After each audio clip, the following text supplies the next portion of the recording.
Okay, everybody. Sorry I've been out of it for about a week. Uh, wasn't feeling too good. My back started bothering me when when I told you the weather was changing and it got a little cooler around here. It dropped down to about low to mid 70s um, in the actually early afternoon. Well, late afternoon, I would say, probably around 5 o'clock or something like that. And it's been way below 100. I mean, like way below 100. It's 85 degrees in the shed right now, and it's 3 o'clock in the afternoon. And there's not a big heat load on the roof, so it's rather comfortable in here. Yeah, I had problems with my back. Remember a week ago, or when was it? Whenever I had to go get my catheter removed, I think that was around the 12th or the 13th, somewhere around in there. A week ago. Let's see, what would that have been? Jeez. Can't think. 13th, I think it was. Yeah. The 13th. Well, I couldn't bag a rental car because they didn't take my identifications and everything. Trust me, I am a citizen. And so I had to prep my car, and I didn't want to trust my car that far out of town and be stranded, but it surprised me, made it up and back, and I saved 50% on the cost of the rental car. So, who'd have thunk? So, anyway, I managed to, if you can see, I got a back brace on. I got to go Monday morning and get a CAT scan to see if there's any issues under the skin to the bone or whatever. Yeah, because I pulled my back out trying to wash the car down because I had to take it to Goodyear to get my catheter removed.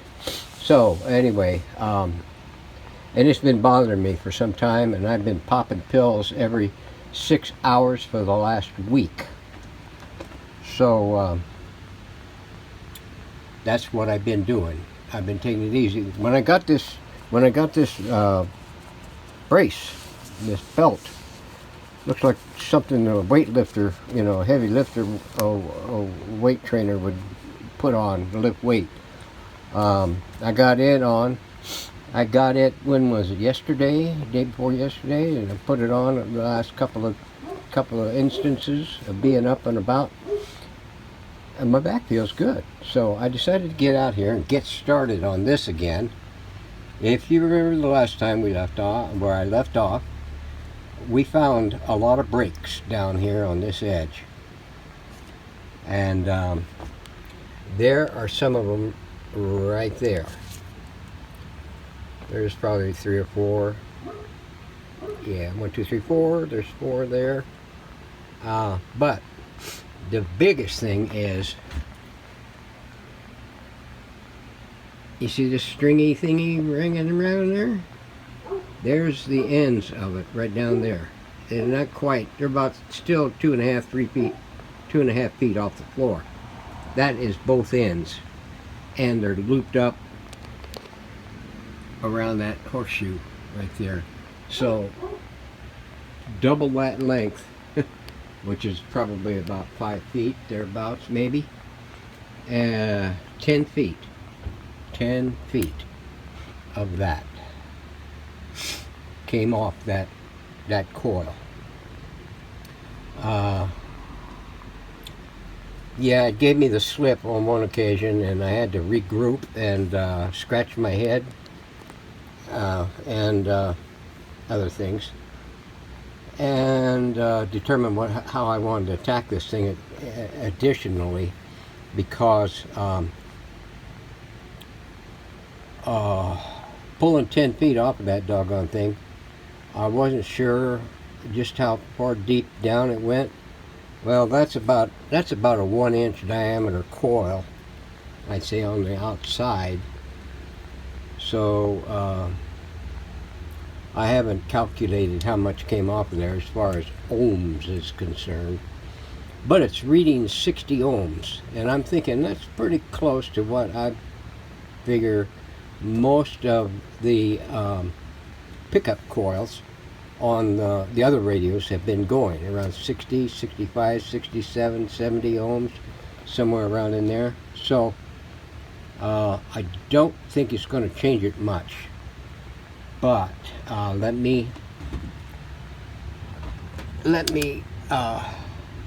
hook my measurement devices onto it. Yeah, that one. And we'll take this one.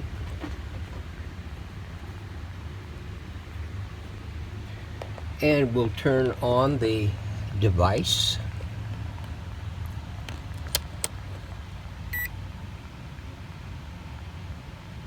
"52 ohms.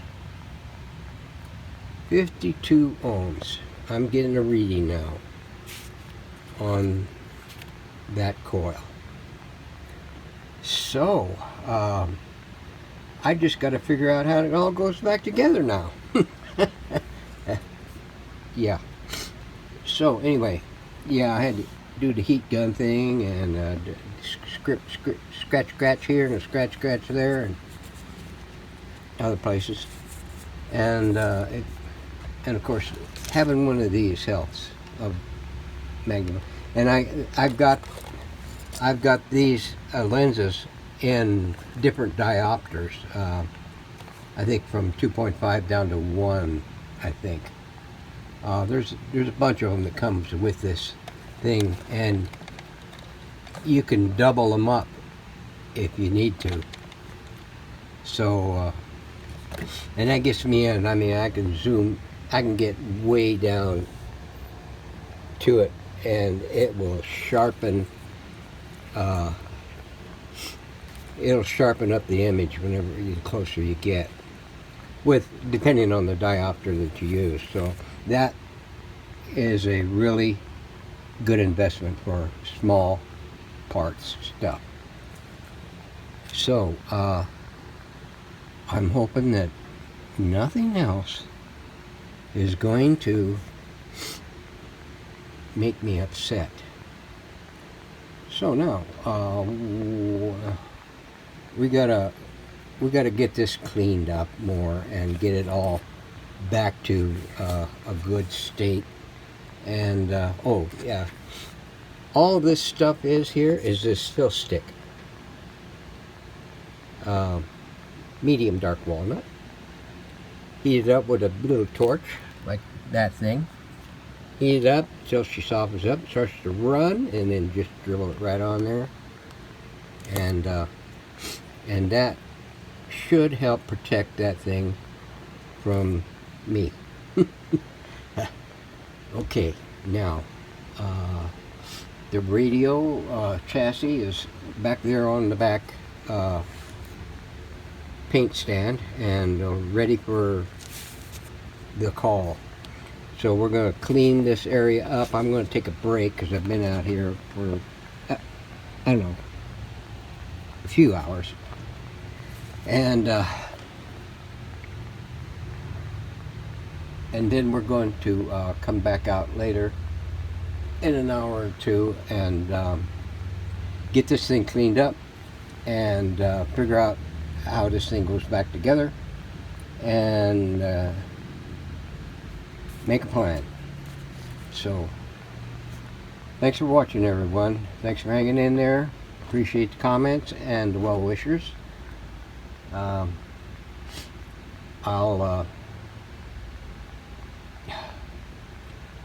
post that other segment onto the end of this.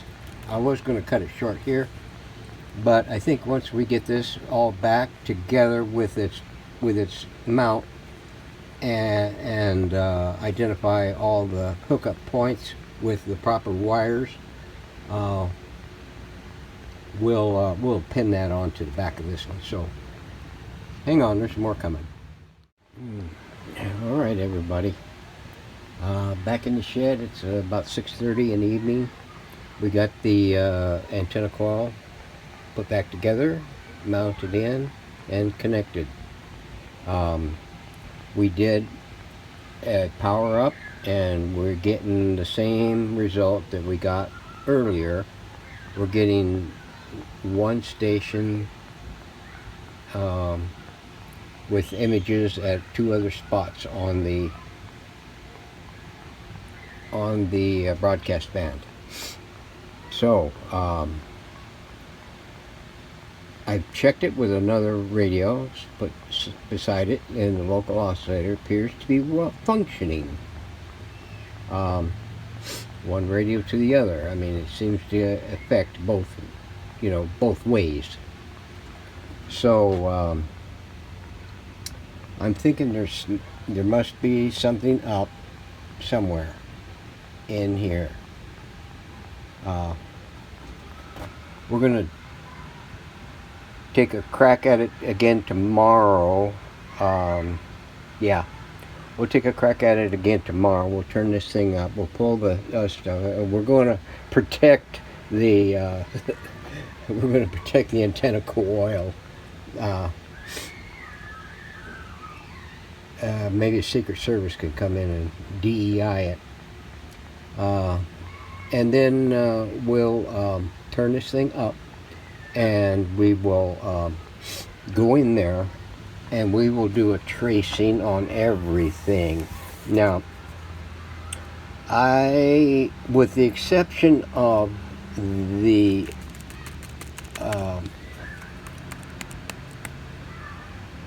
I'm not getting any response on the shortwave adjustment for the oscillator or the broadcast. So something's up in this segment here. Got that repaired, because I know it wasn't, and then got this antenna lead connected back in through C3. We got it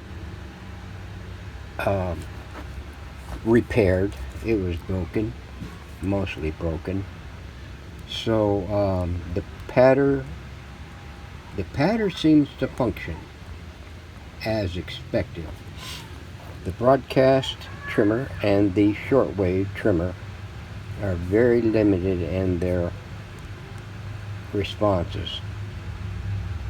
So what I'm going to do is I'm going to start here and work all the way through this mess here. I've already inspected the band switch, and there's only I forget how many there was, 8 lugs on it. So I double checked to make sure that those are making good contacts, and after all, I cleaned it up. So what we're gonna do tomorrow is start doing a tracing back through here and down through here, and we're gonna go to at least to the first IF or the 6K7, maybe through, to at least the primary of the second IF, and see if everything is go-bust with that. And I'm not sure what else to check out. So we'll see what we'll have tomorrow. So I'm just thankful that I managed getting that doggone thing repaired. It didn't make any difference, but we'll try tomorrow. So anyway, enough blab. Thanks for watching. Like, subscribe, and leave a comment what you think it might be. I don't know. So I'm going to do a tracing. See you tomorrow.